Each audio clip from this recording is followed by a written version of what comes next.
कैदी नंबर 826 बहुत कम उम्र का लड़का था। उसकी उम्र 18 साल थी। उसके चेहरे पर एक अजीब सा भाव रहता था। ना मैं उसे मासूम कह सकती थी, ना ही चालाक। बस जब मैं उसे देखती तो मुझे लगता कि वो किसी गहरी सोच में डूबा हुआ है। चेहरा बहुत गंभीर था।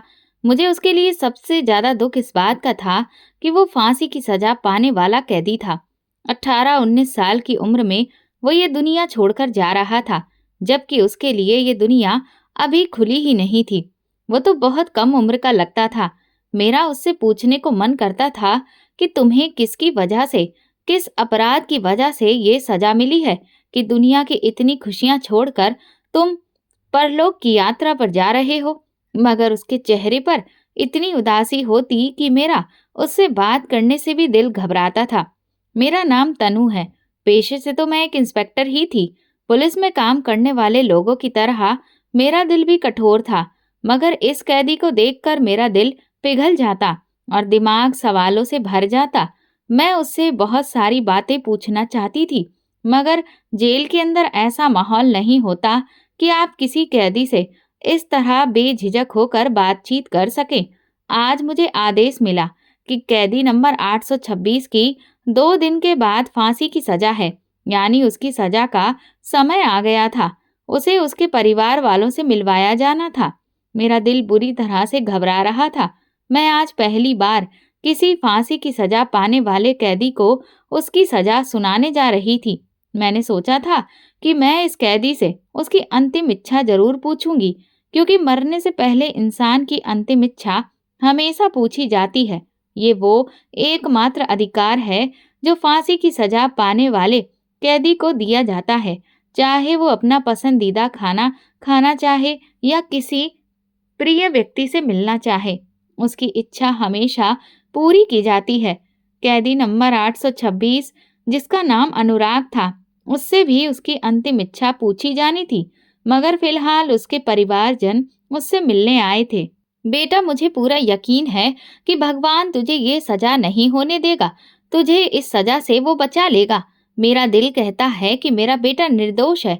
मुझे उस औरत पर दया आने लगी। माएं भी कैसी बातें करती हैं। फांसी तो उसकी 2 दिन के बाद होनी ही थी। भला उसे कौन रोक सकता था। दरअसल अगला दिन रविवार का था, इसीलिए मुझे आज ही ये आदेश मिला था कि मैं अनुराग को उसके घर वालों से मिलवा दूं, ताकि फिर बाद में सजा पर अमल किया जा सके। मेरा तो विचार था कि अनुराग की अंतिम इच्छा अपने घर वालों से मिलना ही होगी, तो वो उसके बाद कोई और इच्छा नहीं करेगा, बस शांति से मर जाना पसंद करेगा। मगर मैं ये नहीं जानती थी कि उसकी इच्छा उतनी ही अनोखी और अनमोल होगी। खैर, अनुराग को उसके घर वालों से मिलवाने के बाद उसे वापस कोठरी में बंद कर दिया गया। अब उसके पास सिर्फ 48 घंटे बचे थे। मैंने सहानुभूति से उससे पूछा। पहली बार मैंने उससे बात की थी। अनुराग, तुम्हारे मरने से पहले की अंतिम इच्छा तो पूरी हो ही गई होगी। कौन सी अंतिम इच्छा? उसने तीखे लहजे में सवाल किया। यही कि तुम अपने घर वालों से मिल लिए हो।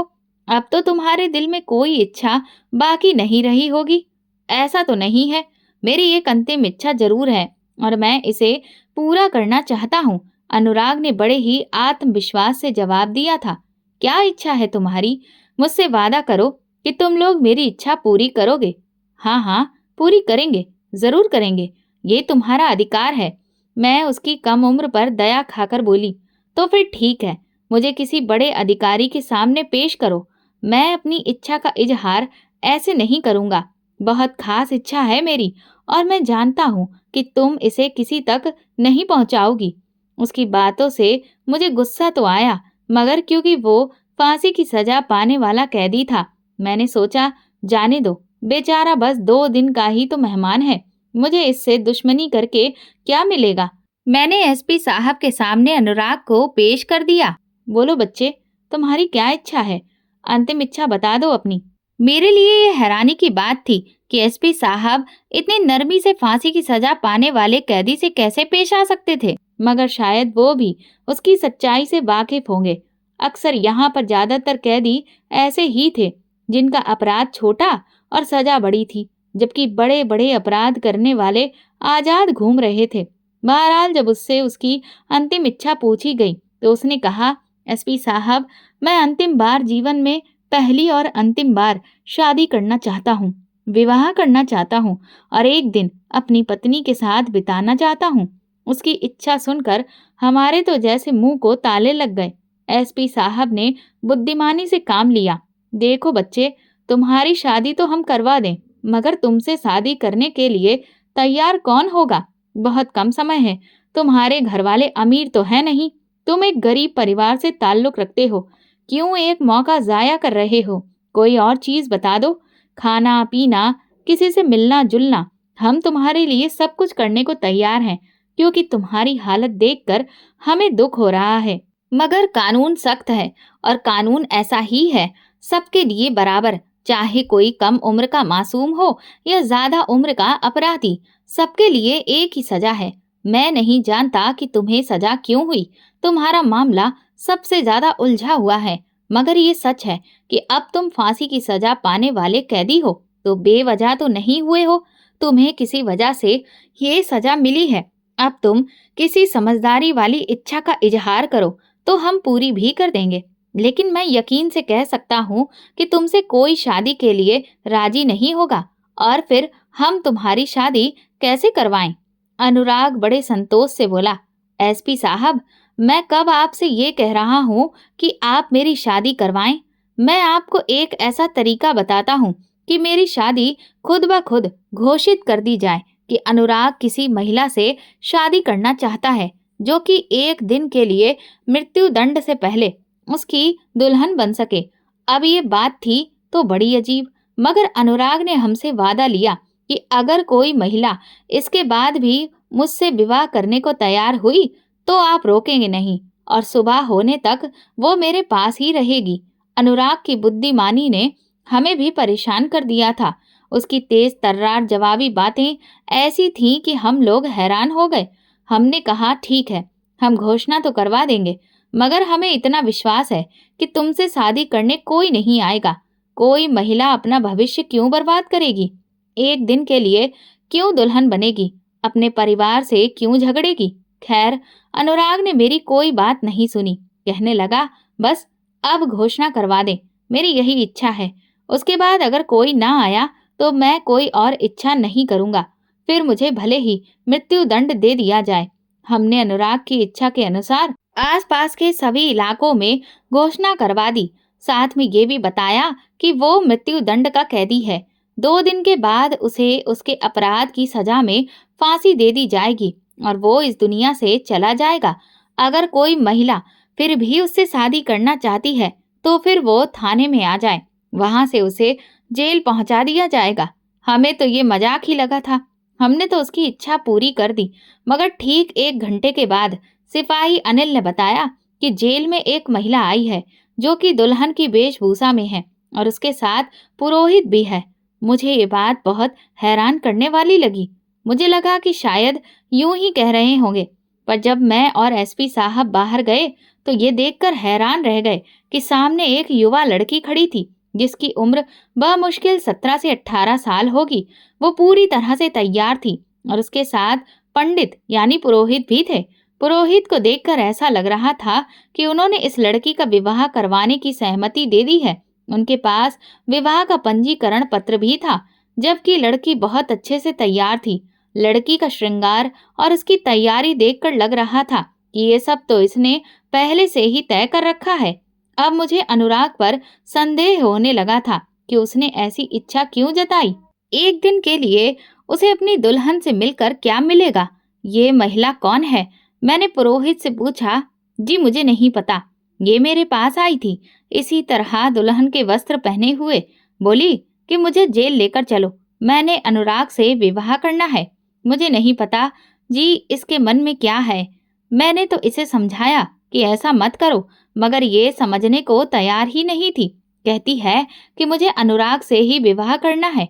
मैं इसे बता चुका हूँ कि वो मृत्यु दंड का कैदी है। 2 दिन बाद उसकी मृत्यु निश्चित है, मगर ये मानती ही नहीं।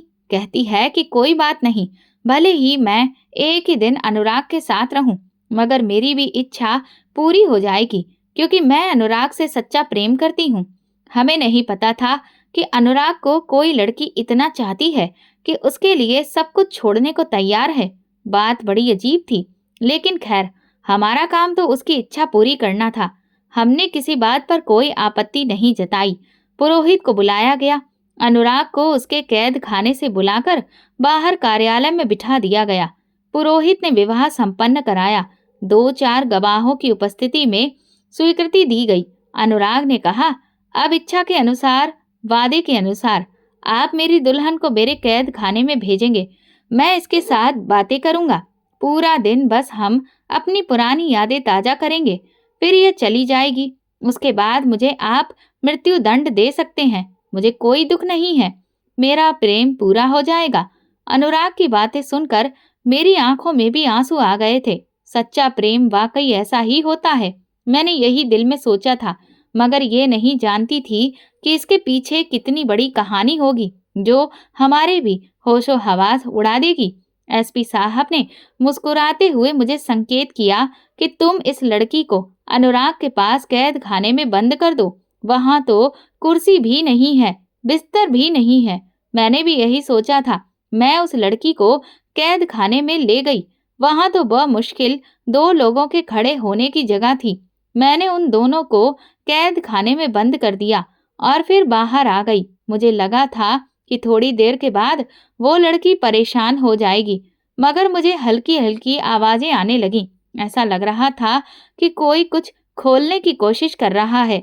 मुझे संदेह हुआ कि शायद कैद खाने का दरवाजा तोड़ने की कोशिश की जा रही है, मगर मैं निश्चिंत थी।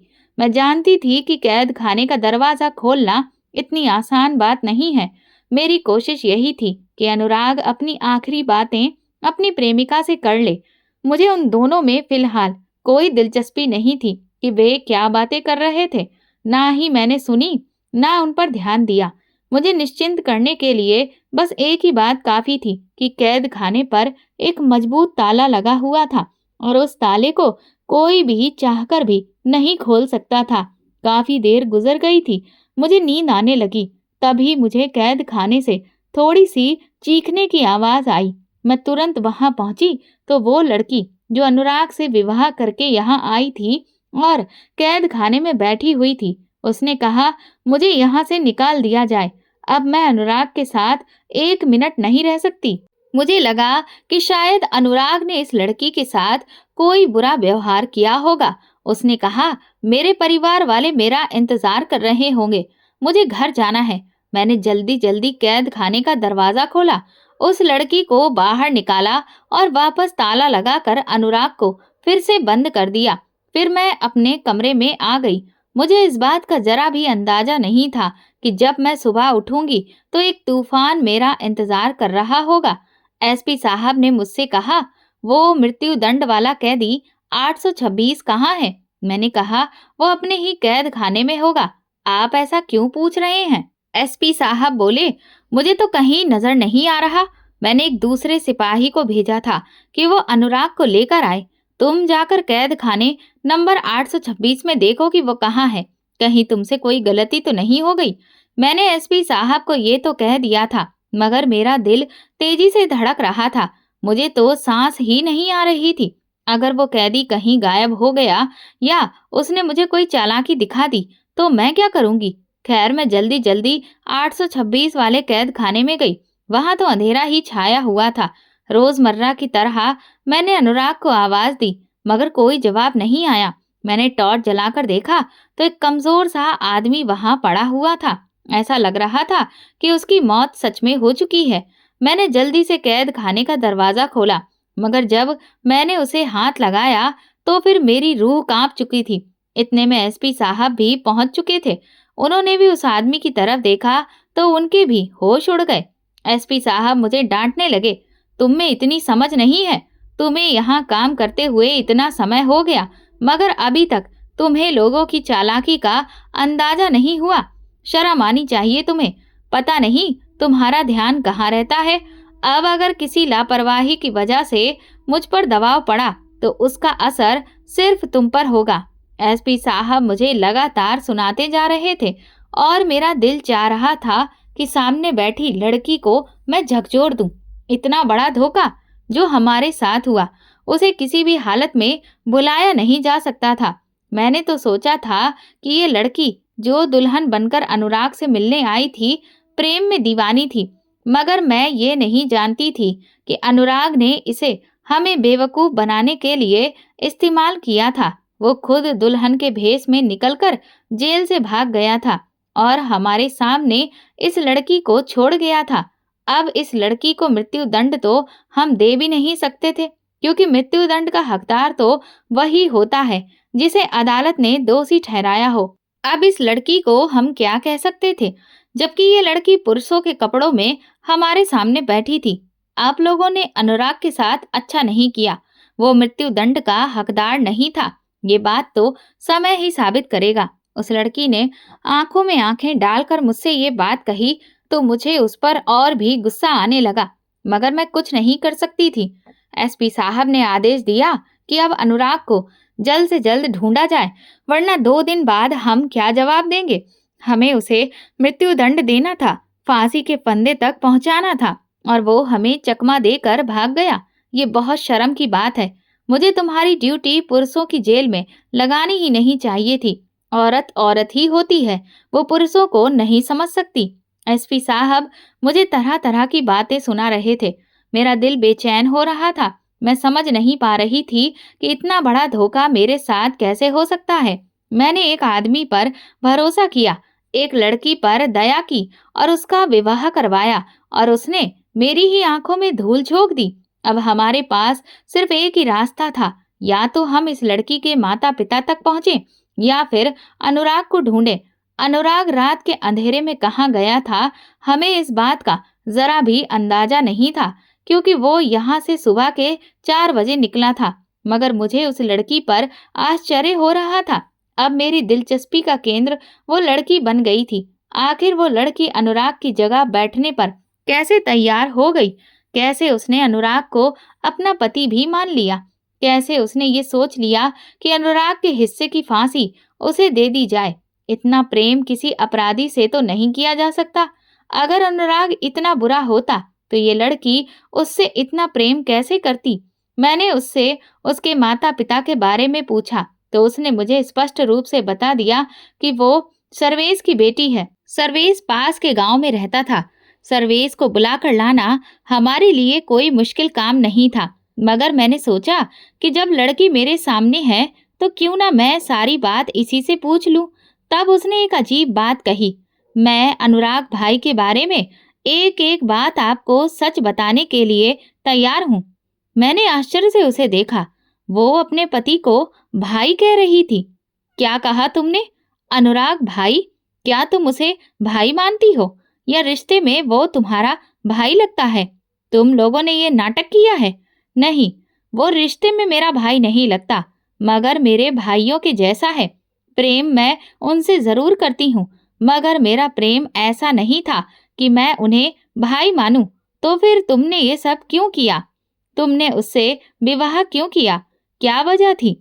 क्या तुमने हमें धोखा देने के लिए, अनुराग को यहाँ से भगाने के लिए ऐसा किया? यकीन मानिए, ऐसा बिल्कुल भी नहीं है। वो कल शाम तक वापस आ जाएंगे। वो मुझे यहाँ इस हालत में कैसे देख सकते हैं? और जाहिर है अब तो उन्होंने मुझसे विवाह कर लिया है। मैं उनकी जिम्मेदारी हूँ। वो इस जिम्मेदारी को कभी भी छोड़कर डरपोकों की तरह भागेंगे नहीं। वो पीठ दिखाकर भागने वालों में से नहीं है। लड़की की बातें सुनकर मैं चौंक गई थी। फिर जो उसने मुझे कहानी सुनाई वो तो मुझे और भी ज्यादा हैरान कर गई। मैं मजबूर हो गई कि मैं अपना निर्णय बदलूं और फिर से इस पूरे मामले पर गहराई से सोचूं। मेरा नाम खुशबू है। मेरी बड़ी बहन की सगाई अनुराग से हो चुकी थी। अनुराग बचपन से ही बहुत साहसी लड़का था। जिंदगी में शायद ही ऐसा कोई समय आया हो जब अनुराग किसी से डरकर भागा हो। वो मेरे पिता की बहन का बेटा था। मेरा फुफेरा भाई होने की वजह से माता पिता मेरे अनुराग पर बहुत विश्वास करते थे। फिर जब उन्होंने मेरी बड़ी बहन की सगाई अनुराग से कर दी तो वो हमारे घर भी आने जाने लगे। मगर गांव का माहौल बड़ा अजीब होता है।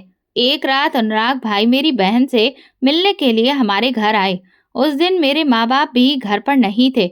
अनुराग की सगाई हो चुकी थी, तो जाहिर है उनका हमारे साथ एक रिश्ता बन गया था।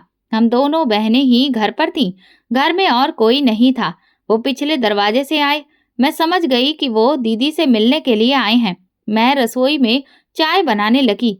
वो दोनों आपस में बातें कर रहे थे कि दरवाजे पर जोर जोर से दस्तक होने लगी। मैं डर गई। मुझे लगा शायद मेरे माँ बाप आ गए, मगर जब मैंने दरवाजे से बाहर झांका तो वहां 3-4 आदमी खड़े थे। मेरी आंखों में डर की लहर दौड़ गई। मैं सोच भी नहीं सकती थी कि हमारे दरवाजे पर कभी ऐसे लोग आएंगे। मुझे इस बात की तसल्ली थी कि अनुराग भाई हमारे साथ हैं, मगर ये लोग गांव के बदमाश थे। इन्हें देखकर ही मेरा खून सूख गया। इन्होंने कहा, दरवाजा खोल दो, वरना हम दरवाजा तोड़ देंगे। मैंने उनसे गुहार लगाई, हम घर में अकेली बहनें हैं, तुम लोग यहाँ से चले जाओ। तब उन्होंने गंदी गालियां देते हुए कहा, हम वापस नहीं जाएंगे।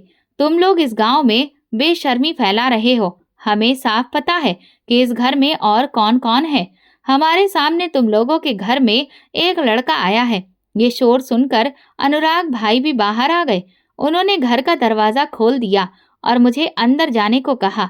मैं तो अंदर कमरे में चली गई, मगर अनुराग भाई इन लोगों से भिड़ गए। उनमें से एक ने बहुत ही गंदी बात कह दी।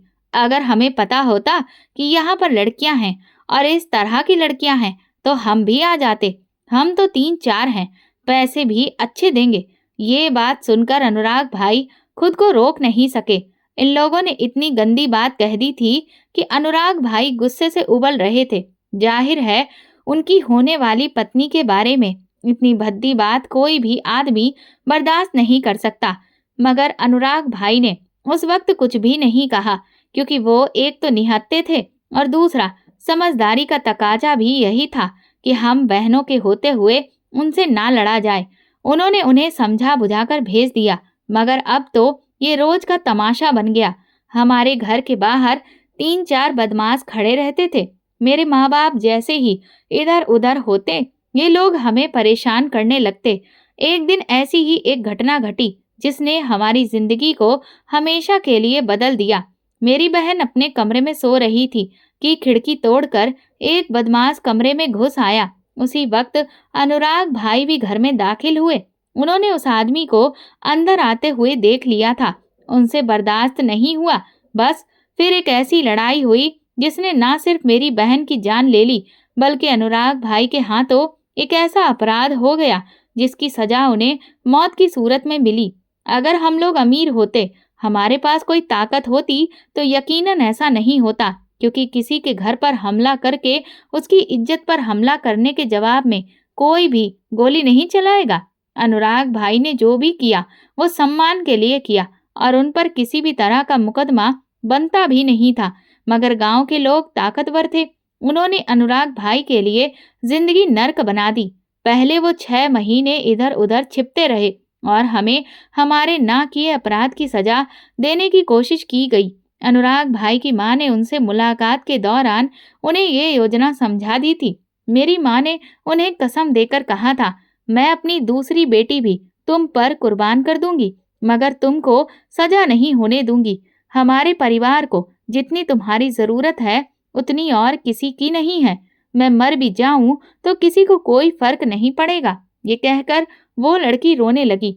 मुझे समझ में नहीं आया कि अब इस केस का क्या होगा, लेकिन बस भगवान की मदद से इन लोगों की भी किसी बड़े व्यक्ति तक पहुंच थी। अनुराग उसी व्यक्ति से मिलने के लिए शहर गया था। रातों रात जाकर उसने अपना केस उस आदमी के सामने रखा। वो एक बड़ा ही नामी वकील था। कई बार एक अच्छे वकील से जान पहचान होना भी इंसान को पुलिस और जेल से बचा सकता है। हालांकि ये मामला काफी आगे जा चुका था, मगर वकील साहब की धमकियों और उनके संपर्कों ने एसपी साहब को भी समझा दिया कि मौत की सजा ना ही अनुराग के लिए बनती थी और ना ही अनुराग की तरफ से कोई अपील दी गई थी, ना उसे अपनी सफाई का मौका दिया गया था। फिर केस चला और उसके बाद अनुराग सम्मानपूर्वक रिहा हो गया, क्योंकि वो निहत्था था। उसके पास तो कोई हथियार भी नहीं था, ना उसके नाम पर कोई बंदूक थी। भगवान ने शायद उनकी सच्चाई और भलाई की लाज रखी, वरना इतने बड़े केस से मैंने कभी किसी को रिहा होते नहीं देखा था। दोस्तों, अगर आपको हमारी कहानी पसंद आई है तो कमेंट करके ज़रूर बताइए। वीडियो को लाइक करें और ज़्यादा से ज़्यादा शेयर करें। अगर आप चैनल पर नए हैं तो सब्सक्राइब ज़रूर करें और नोटिफिकेशन बेल को दबाएं ताकि अगली अपडेट सबसे पहले आपको मिले। धन्यवाद।